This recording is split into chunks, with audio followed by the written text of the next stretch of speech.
नाज़रीन, कहते हैं कि जिंदगी एक बार मिलती है और अगर ढंग से जी ली जाए तो एक भी बहुत है।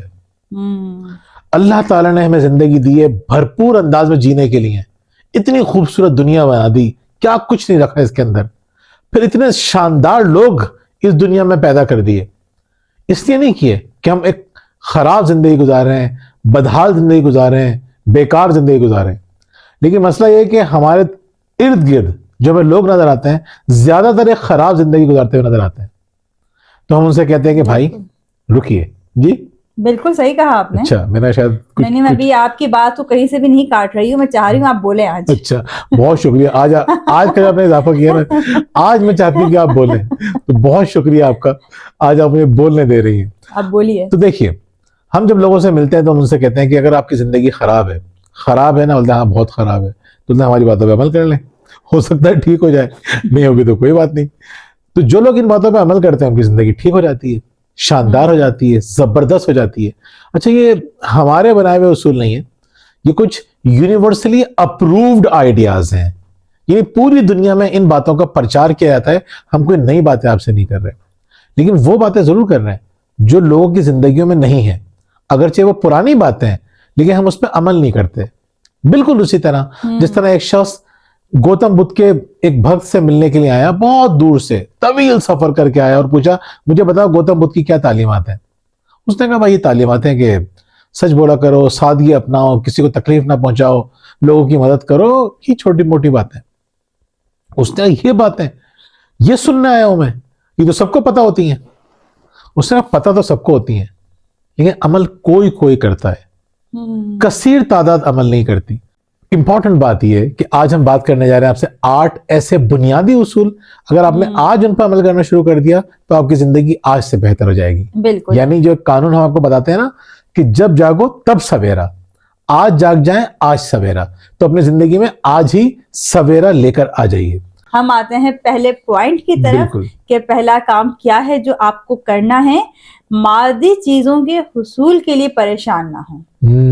देखें, हकीकत यही है कि हम समझते हैं कि अगर हमारे पास बहुत पैसा होगा, हमारे पास हर चीज होगी, तो हम बहुत खुश रहेंगे। हम क्या करें, हमारी सोसाइटी ऐसी है, सबकी सोच ऐसी है। अच्छा, फिर ये भी सोच है कि भाई जिसके पास पैसा होता है उसकी इज्जत होती है, उसको सब झुक के सलाम करते हैं।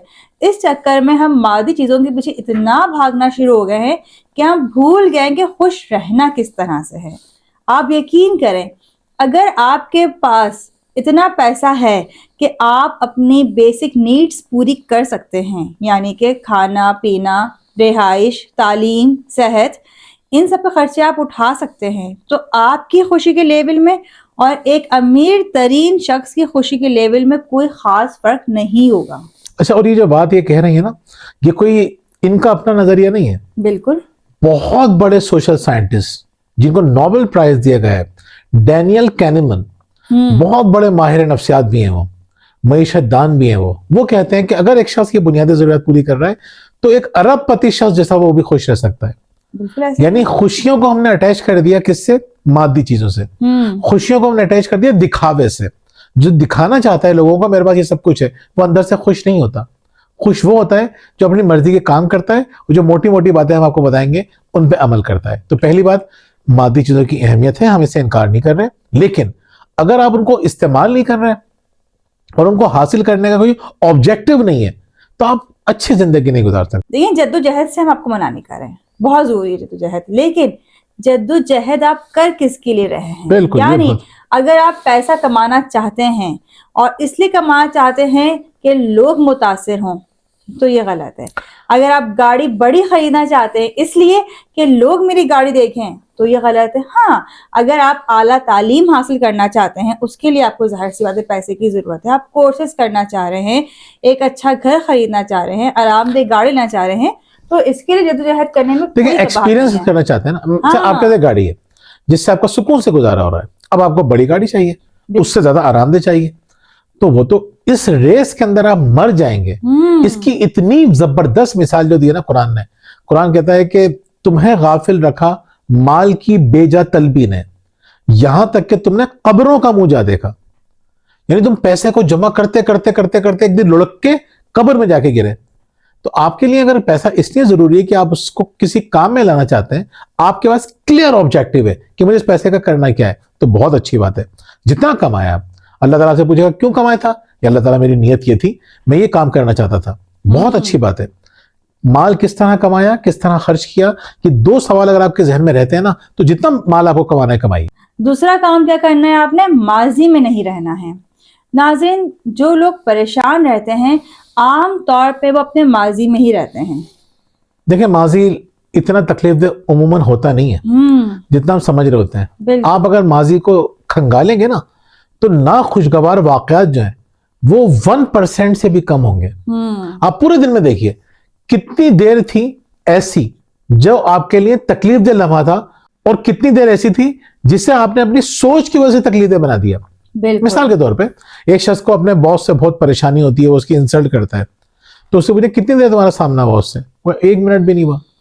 और तुमने अपने बॉस को अपने सर पे सवार कितनी देर रखा, तो पूरे दिन रखा। इस तरह बात शोहर ऐसे होते हैं जो बहुत सख्त होते हैं, बीवियां पूरे दिन उसके बारे में सोचती रहती हैं। भाई वो घर में आता है, रोजाना गुस्सा भी नहीं करता, वो थोड़ी देर गुस्सा करता भी है, अगर तो थोड़ी देर गुस्सा करता है ना, आप बोले चलो सही चलेगा यार, पूरे दिन तो सर पे सवार ना रखे ना उसको आप। तो हम जब माजी को देखते हैं और सिर्फ नाखुशगवार बातों को देखते हैं, तो अपने हाल को बर्बाद कर देते हैं और मुस्तकबिल भी खराब कर देते हैं। तो अगर आप चाहते हैं एक शानदार जिंदगी गुजारना, अगर आप जिंदगी का हुनर हासिल करना चाहते हैं, तो माजी से सीखिए। बिल्कुल। और याद रखिए, सीखने का अमल बहुत इंटरेस्टिंग होता है, बहुत एनर्जाइज करने वाला होता है। जब कोई नई चीज सीखते हैं कितना मजा आता है। यकीन करें, कोई किताब पढ़ लो और कोई नया कॉन्सेप्ट हमारे सामने आ जाए, बड़ा मजा आता है, अच्छा लगता है, बहुत खुशी सी होती है हमने ये चीज सीख ली। या कोई मूवी देख रहे हो और कोई नई बात समझ में आ जाए, यार क्या बात कर दी, कोई वीडियो देख रहा हूं किसी ने कोई नई बात सिखा दी, कितना मजा आता है। तो अगर आपको माजी खुश कर रहा है, आपको ये बता रहा है कि तुमने क्या बात सीखी है, अगर माजी आपको खुश कर रहा है ना, तो इसका मतलब है माजी से सीख रहे हैं। और माजी अगर आपको डिप्रेस कर रहा है, तो आप माजी से कुछ नहीं सीख रहे हैं, आपने इस सर पे सवार कर रहा है। जी जी बिल्कुल, आपने इस पॉइंट को डिस्कस करते हुए बड़ी जबरदस्त बात कही थी, जो मुझे लगता है बताना जरूरी है। आपने मुझसे कहा था कि माजी किसी का भी अच्छा या बुरा नहीं होता है, ये हम पे डिपेंड करता है अपने माजी को किस तरह देख रहे हैं। बिल्कुल सही यानी अगर हम अपने माजी के खुशगवार लम्हात याद करेंगे तो हमारा माजी बड़ा खूबसूरत है, और अगर उसमें से गिन गिन के हम नेगेटिव वाकयात याद करेंगे तो इसका मतलब है हमारा माजी बहुत बुरा है। बिल्कुल। तो दूसरा पॉइंट ध्यान में रखिए कि माजी को अपने फायदे के लिए इस्तेमाल कीजिए, सीखने के लिए इस्तेमाल कीजिए, और इसलिए इस्तेमाल कीजिए आपका हाल अच्छा हो जाए। माजी को सर पे सवार नहीं कीजिए। बिल्कुल। तीसरी बात क्या, दूसरों की राय को अहमियत नहीं देनी है। अच्छा, अहमियत देने से क्या मुराद है, हम हर चीज में कहते हैं दूसरे क्या कहेंगे, दूसरे क्या सोचेंगे। अच्छा, ये चीज पेरेंटिंग में भी बहुत तंग करती है। यानी बच्चों को भी हम बचपन से बता देते हैं, रो नहीं, दूसरे क्या कहेंगे, इस तरह नहीं बैठो लोग देख रहे हैं, इस तरह नहीं करो वो देख रहा है। मतलब हर चीज में इतना हम दूसरों का सोचते हैं कि वो बचपन से हमारे दिमाग में चीज बैठ जाती है कि अगर हमने ये काम कर लिया तो लोग क्या कहेंगे।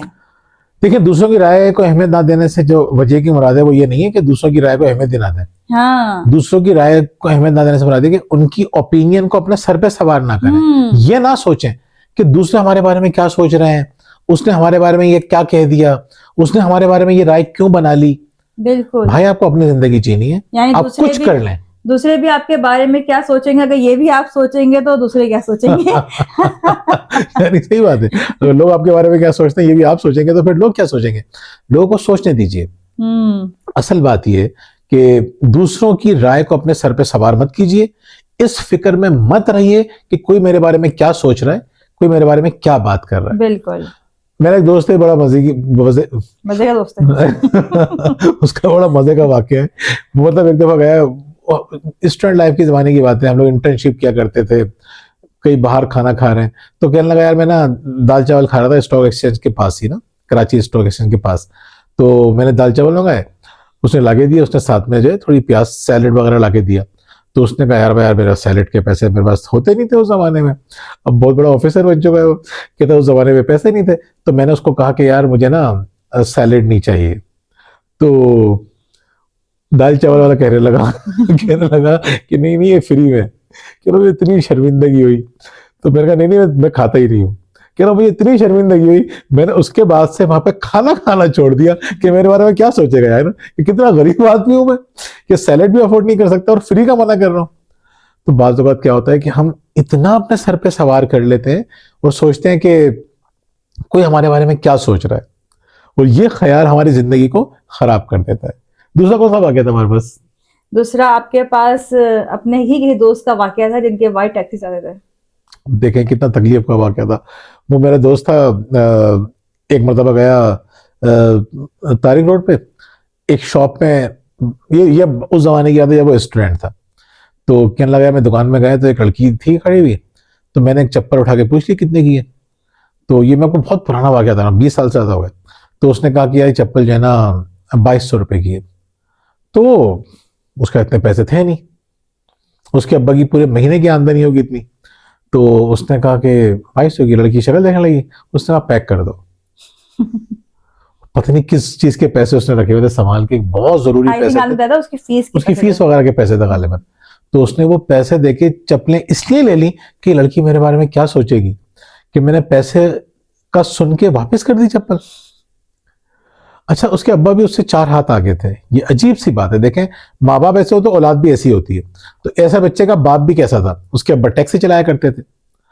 टैक्सी चलाना कोई बुरी बात नहीं है। हम देखते हैं बाहर लोग टैक्सी चलाते हैं, फखर से बताते हैं। हमने कभी किसी को शर्माते हुए नहीं देखा कि अगर वो टैक्सी चलाता है या कोई डिलीवरी का काम करता है, वो फखर से बताता है, मतलब नॉर्मल अंदाज से बताता है कि मैं काम करता हूँ। फखर से तो नहीं, नॉर्मल अंदाज से। यानी ना ही फखर की बात है ना शर्म की बात है, नॉर्मल सी बात है। तो उसके बाद टैक्सी चलाते थे तो टैक्सी बहुत दूर खड़ी करते थे ताकि किसी को ये ना पता हो कि मैं टैक्सी चलाता हूँ। एक दिन किसी दोस्त को पता चल गया कि उसके अब्बा टैक्सी चलाते हैं। वो इतना शर्मिंदा हुआ कि यार मेरे अब्बा के टैक्सी चलाने का पता चल गया। समझे बात को। अब्बा भी ऐसे कि लोग क्या सोचेंगे मैं टैक्सी चलाता हूँ, बेटा भी ऐसा कि वो लड़की क्या सोचेगी कि चप्पल 2200 चप्पल 20 साल पहले। 20 साल से ज्यादा हो गए। तो कहने का मकसद ये है कि दूसरों की राय को अपने सर पे सवार मत कीजिए, इस बात की कतई परवाह मत कीजिए कोई आपके बारे में क्या सोच रहा है। परवाह की ज्यादा करनी है, कहीं मैं गलत काम तो नहीं कर रहा हूं, मैं किसी की दिल आजारी तो नहीं कर रहा हूं, मैं कोई गैर इखलाकी हरकत तो नहीं कर रहा हूं, मैं अपने रब को नाराज तो नहीं कर रहा हूं। ये परवाह करनी है आपको, ये थोड़ी परवाह करनी है कि मेरे बारे में कोई क्या बातें कर रहा है। करता रहे भाई, अच्छी बात है, हमें तो खुशी होती है कि हमारे बारे में बात करें। बिल्कुल आपने सही कहा। अब हम आते हैं अपने चौथे पॉइंट की तरफ। हर काम में परफेक्शन तलाश नहीं करते हैं। यानी अगर आप ये ढूंढना शुरू कर देंगे भाई हम जो भी काम करें बिल्कुल परफेक्ट करें, और इस चक्कर में कि ये काम परफेक्ट नहीं होगा, बहुत से काम शुरू ही नहीं करते, बहुत से आइडियाज पे लोग काम नहीं करते, इसलिए कि जिस तरह हम चाह रहे हैं उस तरह बनेगा नहीं। देखें, इसीलिए कहते हैं कि perfect is the enemy of good. यानी परफेक्शन के चक्कर में जो हम अच्छा कर सकते हैं वो नहीं कर सकते। कितनी दफा मेरे ध्यान में आइडियाज आते हैं बहुत शानदार, मेरे हिसाब से शानदार होते हैं। मैं सोचता हूँ कि यार इसमें बड़ा मैसेज है, ये मैसेज अगर लोगों तक जाएगा तो लोगों को बड़ा फायदा होगा। फिर मैं सोचता हूँ कि इसको जरा अच्छा सा बना के पोस्ट बना के फिर मैं फेसबुक वगैरह पे डालूंगा या वीडियो बनाऊंगा। उसको परफेक्ट करने के चक्कर में सैकड़ों आइडियाज मैं लोगों से शेयर नहीं कर सका। परफेक्ट करना चाहता था। अगर मैं सोचता ना कि यार इस आइडिया को उसमें बयान कर देता हूँ अच्छे अंदाज से, मुनासिब अंदाज से, तो मैं पता नहीं कितनी बातें लोगों से शेयर कर चुका होता।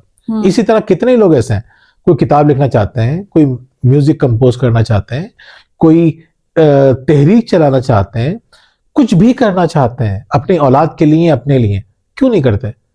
परफेक्ट। खवातीन ऐसी हैं, एक ही खाना बनाती रहेंगी, बार बार बनाती रहेंगी, नया ट्राई नहीं करती। अच्छा, रेसिपी रोजाना देखती है, रोजाना वो घंटों देख रही होंगी कि खानों की तरकीब फिर पकाती वही है।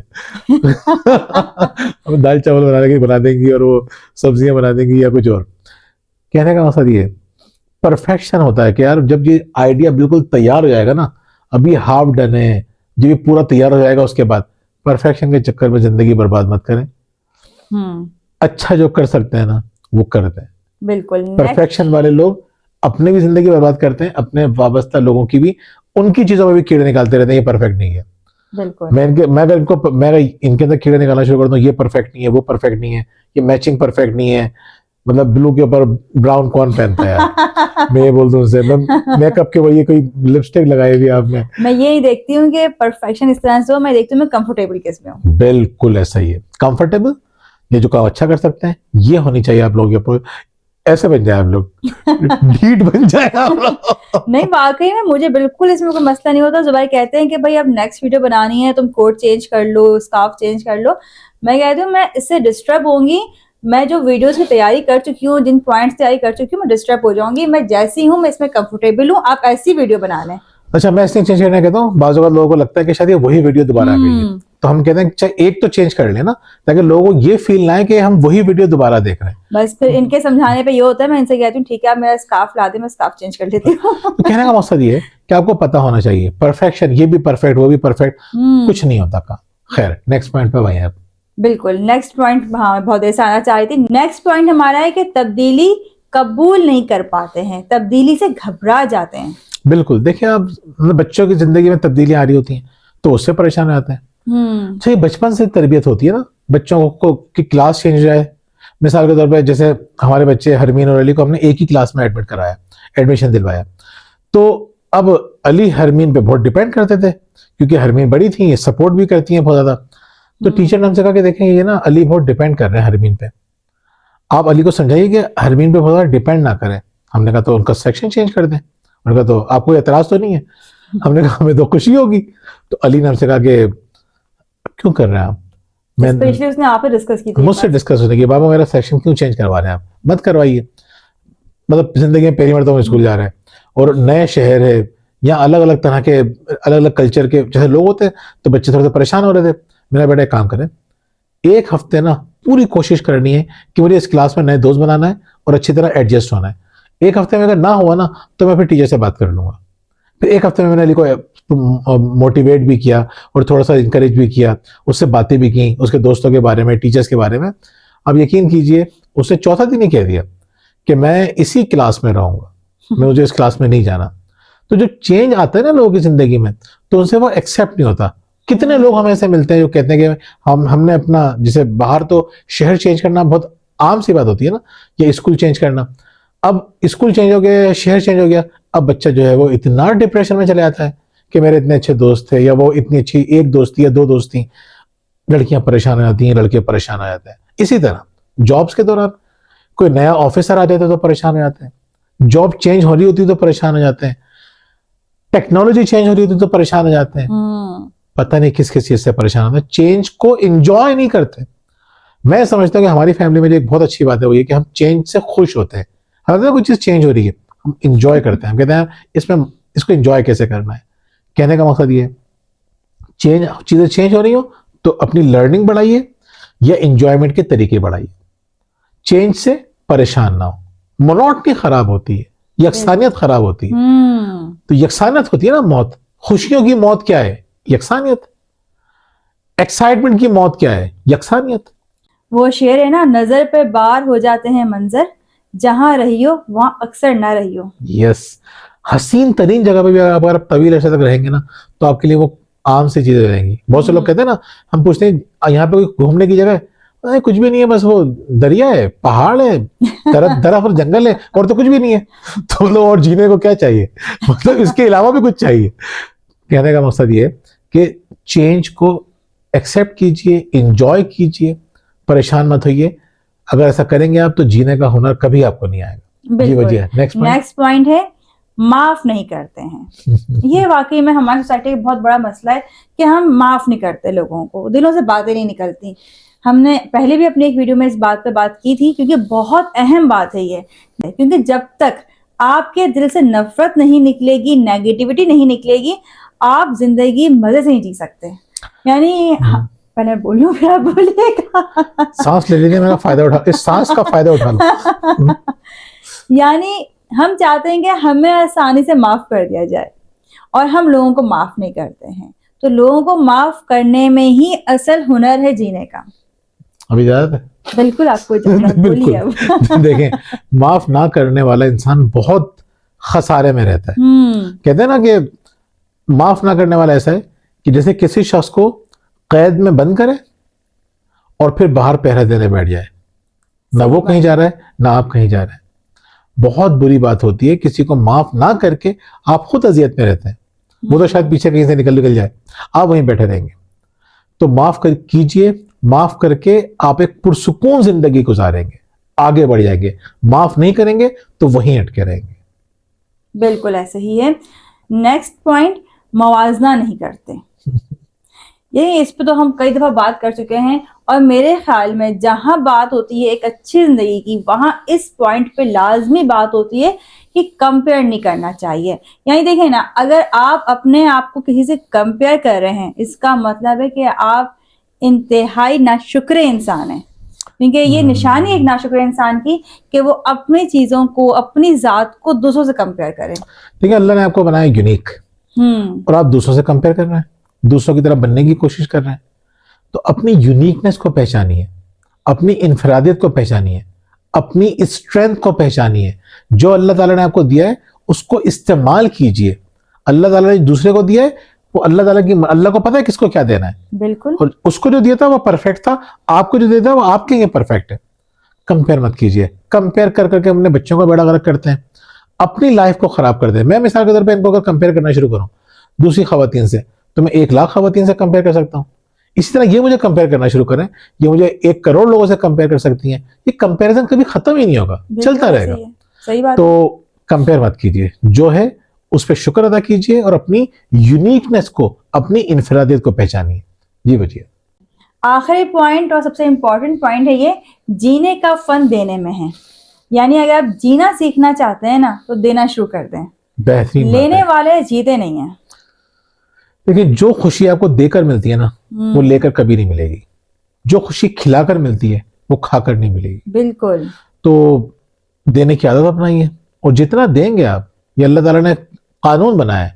अगर आप खुदगर्जी की नीयत से नहीं, अगर आप मोहब्बत से देंगे तो आपको बदले में मोहब्बतें मिलेंगी। और वो उस शख्स से ना भी मिले तो अल्लाह ताला कहीं और से आपको पहुंचाएगा, आप तक पहुंच जाएंगी। और अगर आप किसी को कुछ दे रहे हैं किसी लालच की वजह से, तो फिर आपकी जिंदगी में लालची लोग भी होंगे। सही बात है। तो नाज़रीन, यहाँ तक अगर आप लालच में किसी को दे रहे हैं कुछ, तो इसका मतलब है आपके पास खुद गर्ज लोग होंगे जो सिर्फ गर्ज से आपके पास आएंगे। बिल्कुल। तो बस आज से याद रखें कि अगर आप चाहते हैं कुछ आपके पास आए, तो वो देना पहले जरूरी है। बिल्कुल। उम्मीद है कि आज की वीडियो से बहुत कुछ सीखने को मिला होगा आपको। इसके अलावा अगर आप हमारी किताबें शुक्रिया, परवरिश और तरबियत हासिल करना चाहते हैं, तो हमारे दिए गए नंबर पर रब्ता कर सकते हैं। और अगर आप चाहते हैं कि आपकी और आपके बच्चों की लाइफ ऑर्गेनाइज हो जाए, इसके लिए हमारे प्लानर्स मौजूद हैं जो आप हासिल कर सकते हैं हमारे दिए गए नंबर पर रब्ता करके। और अगर आपकी ज़िंदगी में मसाइल हैं, घरेलू परेशानियां हैं, शरीक हयात के हवाले से, बच्चों के हवाले से मसाइल हैं, और आप हमसे ऑनलाइन कोचिंग करवाना चाहते हैं, तब भी आप हमारे दिए गए नंबर पर रब्ता कर सकते हैं। बहुत बहुत शुक्रिया। अल्लाह हाफ़िज़।